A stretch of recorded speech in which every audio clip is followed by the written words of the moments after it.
Salut à toi, aujourd'hui je te propose ce troisième tuto pour découvrir le scoring des cartes Sorare. C'est parti. Le score d'une carte Sorare se divise en deux. Le score décisif d'un côté et le all-around, le AA. C'est l'addition de ces deux scores qui va permettre de définir le score définitif de la carte. Commençons d'abord avec le score décisif.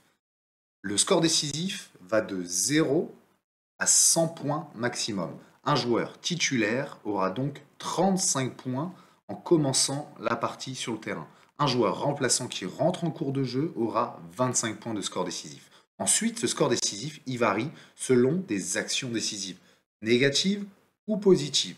Prenons l'exemple de Lucas Chevalier.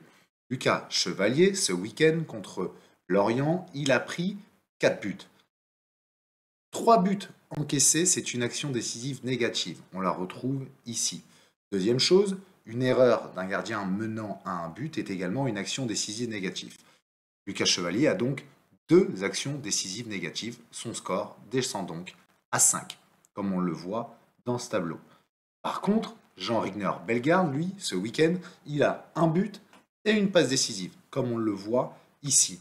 Du coup, son score décisif est passé de 35 à 60, puis à 70. C'est ce qu'on peut voir ici.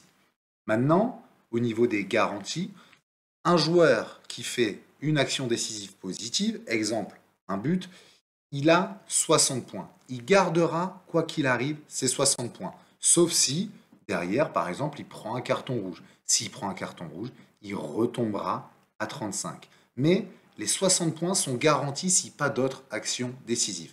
A l'inverse, par contre, un joueur qui fait une action décisive négative, prenons l'exemple encore de Lucas Chevalier, il descend à 5. Maintenant, et c'est ce qu'on va voir après, son AA, son all-around score, du coup, s'il est négatif, il diminue par rapport à son score décisif, ce qui fait que Lucas Chevalier, ce week-end, il est à 0. Nous allons voir maintenant la deuxième partie qui compose le score global d'un joueur, le all-around score qu'on va appeler le AA score. Il y a un tableau qui est plutôt bien fait sur Sorare, découvrons-le. Comme vous le voyez à l'écran, ce tableau est composé de toutes les actions qui vont influer sur le score d'un joueur pendant le match. Exemple, sur la première ligne, un carton jaune. Ça sera moins 3 points pour le joueur, peu importe son poste. Par contre, il y a d'autres actions qui auront des impacts différents selon le poste du joueur. Prenons l'exemple de cette ligne, possession perdue.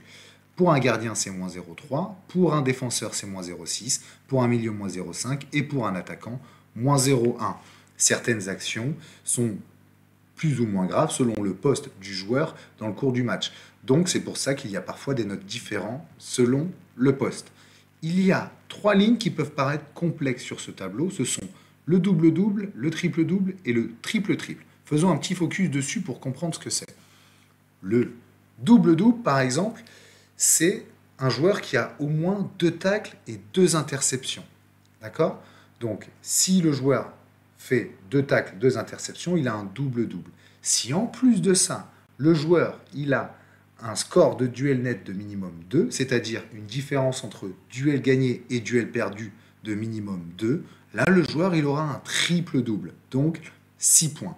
Et si ce joueur, par contre, il a 3 interceptions, 4 tacles et minimum 3 de différence entre duel gagné et duel perdu, le joueur, il aura un triple-triple, soit 12 points. C'est la seule complexité du tableau. J'ai essayé de la résumer rapidement, mais c'est tout ça qui concerne le all-around score. Ce tableau, je vous le mets dans le lien de la description YouTube.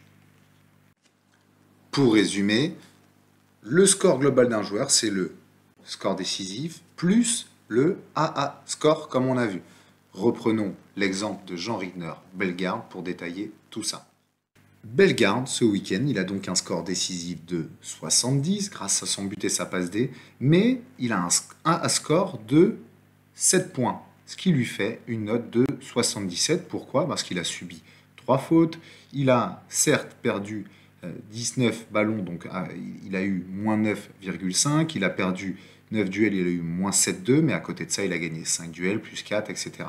Tout ça, c'est répertorié ici. Donc, Jean Rigner Bellegarde, 7 plus 7, 77. C'est fini pour ce tuto. Nous avons donc vu le scoring qui s'appliquait aux joueurs sur Sorare. Je vous le remets juste en dessous. Prochaine vidéo, la 4e, sur les bonus qui s'appliquent aux cartes lors de certaines divisions. A très bientôt et merci encore d'avoir regardé cette vidéo. Salut!